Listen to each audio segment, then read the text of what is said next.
Under London, a vault is failing, not from theft, but from overuse. Not overuse of space, not overuse of security, overuse of function, because what lies beneath the Bank of England isn't just a vault. It's the world's central gold settlement engine, the physical heart of Loco London. Loco London isn't geography, it's a settlement protocol, a real-time, legally binding system where gold is priced, cleared, and assigned as collateral, second by second, trade by trade. And its entire operation depends on one thing: Bow-held gold being instantly withdrawable.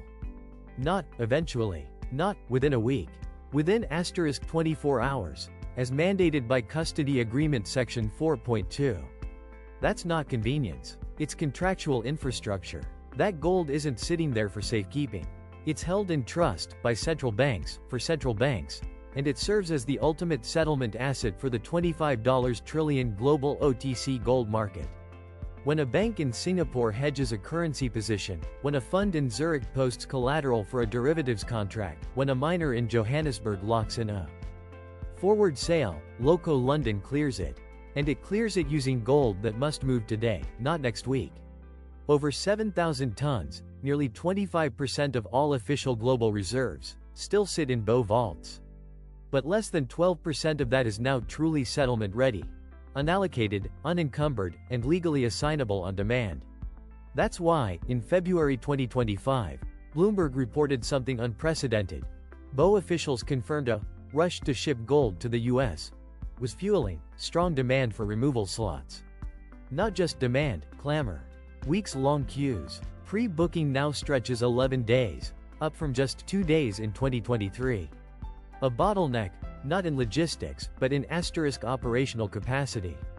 A small team, deep underground, rushing to keep up with traders' orders. This wasn't a supply chain delay. It was a stress test, and the engine was hitting redline. Because every bar withdrawn from the Bow vault isn't just relocated. It's reclassified. From settlement ready to sovereign reserve. From liquid infrastructure to locked collateral. And that reclassification has immediate, measurable consequences.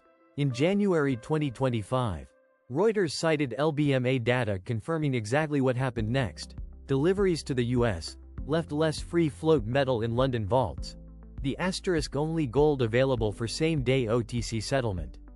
As confirmed by LBMA's Q1 2025 custody audit, free float collapsed from 32% to just 19%.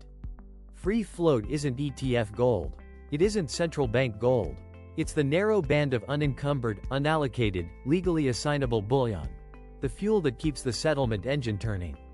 When that fuel shrinks, the engine doesn't slow down gracefully. It begins to stutter. In March 2025, a major Swiss bank failed to deliver physical against a $180 million forward, triggering a rare LBMA arbitration. OTC trades now routinely settle via synthetic gold, exposing the dollar's gold anchor to counterparty risk.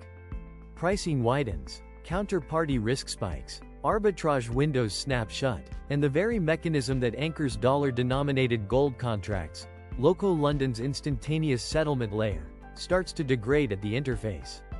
This is not portfolio diversification.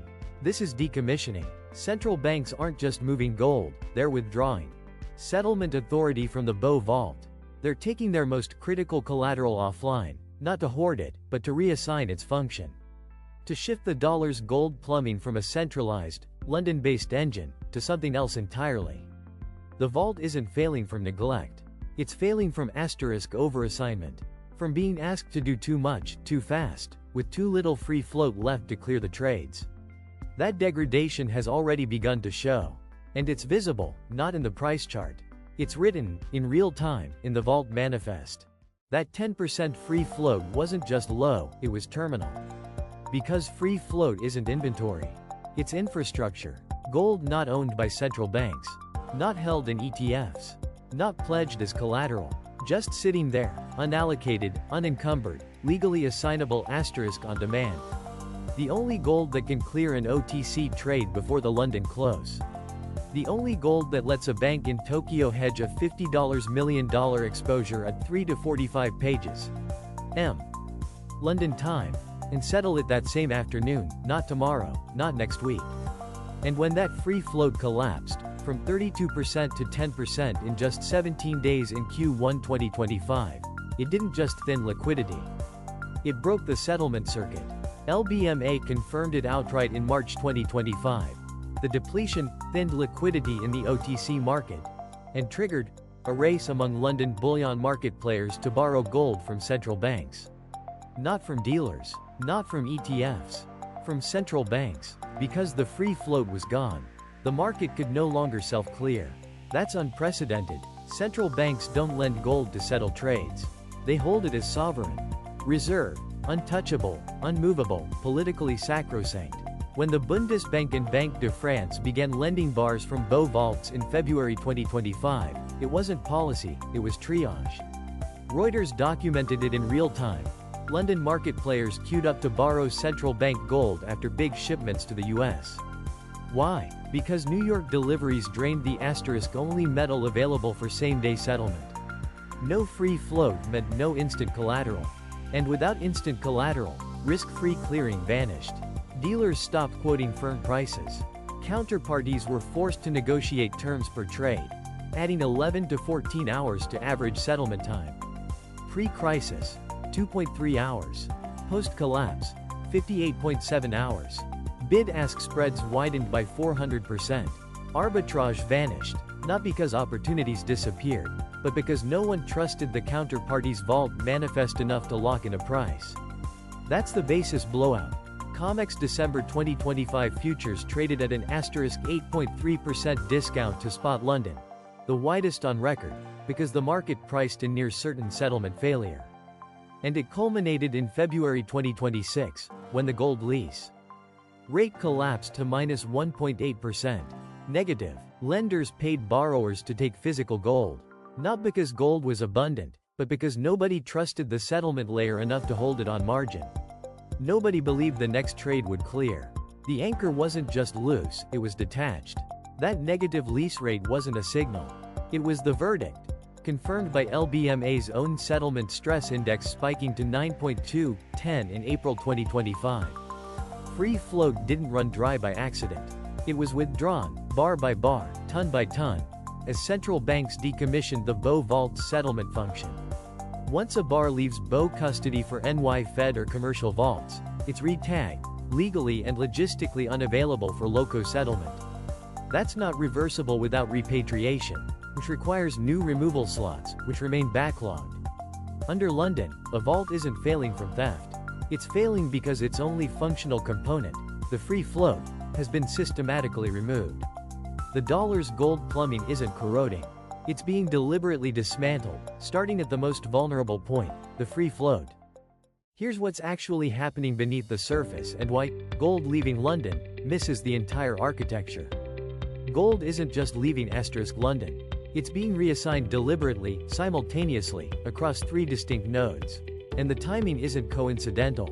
It's synchronized infrastructure replacement, a failover protocol executed under operational duress. First, the New York Fed Vault. Fred's Federal Reserve Gold Custody Series New York, or FRVGCSAM, is the only real-time, publicly available dataset tracking physical central bank gold held in custody for foreign official institutions. In January 2025, it spiked up 18.7% quarter-on-quarter by March. Historical averages since 2010 show just 0.3% quarterly change. This wasn't organic accumulation, it was physical relocation, and it began January 12 asterisk, the exact day LBMA reported US-bound deliveries had drained London's free float below 15%. It peaked in February. The same week, Bloomberg quoted Beau officials describing strong demand for removal slots, with queues stretching 11 business days. That queue held 317 tons of gold tagged, settlement ready, but frozen, unmovable, functionally offline. Crucially, NY Fed is the asterisk-only Fed vault authorized for foreign central bank gold under 12 U.S.C. Section 411, making it the sole legal alternative settlement node. Second, London's own commercial vaults. While Beau Holdings fell 12.4% in Q1 2025, LBMA's April custody report showed gold stocks in London's commercial vaults HSBC, ICBC Standard Bank, Barclays rose 9.3% in tons. Reuters confirmed it in May. This trend reinforces the view that gold is continuing to move out of the Bank of England and into the broader Loco London system. But here's the operational truth: that gold is no longer instantly assignable for Loco clearing. Bo-held gold clears OTC trades in under 2 hours via RTGS. Commercial vault gold requires 3-day legal transfer, third-party verification, and separate audit trails, and crucially, it's asterisk excluded from LBMA's daily gold fix collateral pool per rulebook Annex C, April 2025. It's been re-tagged, reclassified, removed from the protocol, when 9.3% more gold sits in commercial vaults but cannot serve Loco clearing. Functional settlement capacity drops even as headline tonnage rises. Third, the vault infrastructure itself is fracturing, not consolidating. In October 2025, Bloomberg documented Citigroup and Morgan Stanley filing for UK FCA vault licenses not to capture market share, but to multiply access points. Their applications included parallel custody agreements with Bundesbank and Verrieg's Riksbank, confirmed in leaked LBMA Working Group minutes, March 2026. Their goal? Independent custody agreements, non-BO settlement pathways, and separate audit regimes. This isn't competition, it's redundancy by design, because when your settlement engine has a single point of failure node and that node hits an 11-day removal queue, redundancy isn't optional. It's operational necessity. That liquidity crisis from Chapter 2 didn't just happen after free float collapsed. It triggered this dual migration. And the data proves coordination. January 12 Fred spike right pointing arrow, January 15 LBMA US delivery report right pointing arrow, February 3 Bo Q hit 11 days right pointing arrow, April 10 LBMA commercial vault peak. 3 streams Bo out. NY Fed. In. London commercial up, all peaking within a 90-day window. Not portfolio shifts. Not diversification. This is the deliberate, physical protocol decommissioning of the dollar's primary gold settlement infrastructure by central banks withdrawing custody from the Bank of England to break the settlement chain. The vault beneath London isn't failing from theft. It's being deliberately taken offline and the replacement nodes are already live. What happens when the plumbing breaks? Not the pipes, not the fittings, the pressure regulation. Because once the settlement layer degrades, once free float collapses, removal queues stretch to 11 days, and gold is reclassified out of Loco eligibility, the entire architecture above it begins to recalibrate. Automatically, legally, irreversibly. This isn't theoretical, it's already codified. First, the IMF's special drawing right, the world's reserve underwent automatic rebalancing in June 2025. Why? Because the SDR's dollar weight drifted beyond its 1% tolerance band, not due to FX volatility, but because Loco London's price discovery degraded. When bid-ask spreads widened 400% and the COMEX basis blew out to 8.3%, the IMF's valuation model could no longer treat dollar-denominated gold as a stable anchor. As Reuters noted in May 2023, central banks hold dollars as rainy day funds, but if the rain falls asterisk on the dollar's own gold foundation, the fund loses its reliability. So the SDR rebalanced, reducing the dollar's weight by 0.8 percentage points, and increasing the weight of currencies backed by gold. Gram sovereign bonds now trading in Dubai and Singapore. Second, those gold gram bonds exist and they emerged precisely as Loco London's clearing function faltered. The Observer reported in November 2025 that unit of account innovation accelerated amid price discovery degradation, citing UAE-issued sukuk denominated in grams of gold, not dollars, with settlement routed through Zurich-based custodians outside LBMA oversight. These aren't experiments, they're operational alternatives designed to bypass the very settlement choke points we've documented: BO removal queues, free float shortages, and OTC counterparty risk. Third, infrastructure is now being formalized, not improvised.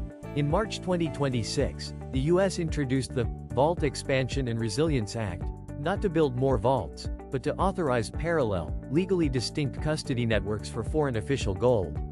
Simultaneously, European and Asian central banks lobbied Basel III regulators to elevate gold to high-quality liquid asset status, giving banks regulatory incentive to hold physical gold alongside sovereign debt. Financial Content confirmed this in March 2026.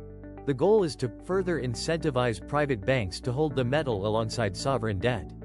That's not portfolio diversification. It's systemic redundancy, treating London's decline not as a temporary glitch, but as a structural condition requiring architectural overhaul. So let's be precise. The dollar hasn't been dethroned. It's been constrained. Its gold settlement layer, once centralized, instantaneous, and unquestioned, is now fragmented, delayed, and legally bifurcated. And the global system is responding not with panic, but with engineering.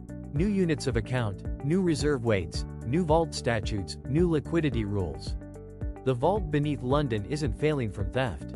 It's failing because its function has been decommissioned and the rest of the monetary architecture is now rebuilding around that fact. That's not the end of the dollar. It's the end of its gold plumbing and the beginning of something else entirely.